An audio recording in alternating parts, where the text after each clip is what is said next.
નમસ્કાર friends, Gujarat jobs YouTube ચેનલમાં આપનું હાર્દિક સ્વાગત છે. વિદ્યાર્થી મિત્રો, અમારી ચેનલ પર સરકારી ભરતીને લઈને તમામ અપડેટ આપવામાં આવે છે.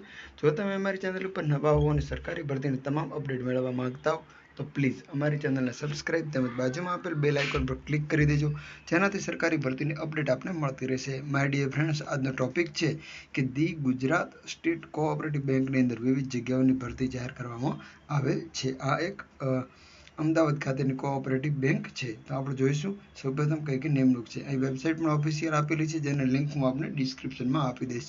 31/5 સુધી આપને અરજી મોકલવાની રહેશે. શૈક્ષણિક લાયકાતની વાત કરવામાં આવે તો કોમ્પ્યુટરના જાણકાર હોવા જોઈએ, 18 વર્ષથી વધુ વયમર્યાદા હોવી જોઈએ અને ધોરણ 12 કે ઉચ્ચ અભ્યાસ કરેલા અને બેઝિક કોમ્પ્યુટરના જાણકાર. કરાર આધારિત ટ્રેનીની જરૂર છે.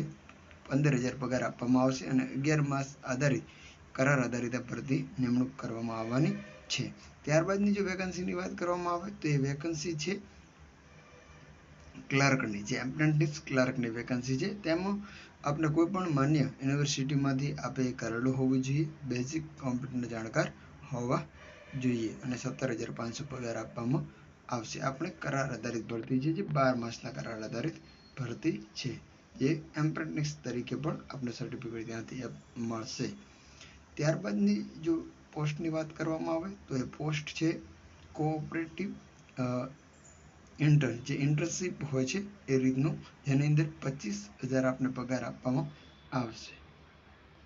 ઇન્ટર્ન જે છે એની જો વાત કરવામાં આવે તો MBA કરેલો હોવું જોઈએ અથવા તેની સમકક્ષ marketing management, cooperative management, agribusiness management, rural development મેનેજમેન્ટમાં પણ સ્નાતક સાથે નિપુણ, કોમ્પ્યુટરમાં નિપુણ હોવા જોઈએ.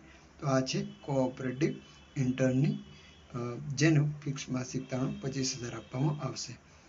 તો આટલી જ વેકન્સી હતી. આપણે એપ્લાય કરવા માટે એપ્લાય નાઉ ઉપર ક્લિક કરવાનું રહેશે. કોઈ પણ પોસ્ટ, એક જ પોસ્ટ માટે અરજી કરી શકશો અને છેલ્લી તારીખ છે 31/5/2024 છે. આ એપ્લાય કરવાની જે લિંક છે એ હું આપને ડિસ્ક્રિપ્શનમાં આપી દઉં છું. આવી જ સરકારી ભરતીની અપડેટ સાથે ફરી મળતા રહીશું. Thank you so much for watching this video. જય હિન્દ.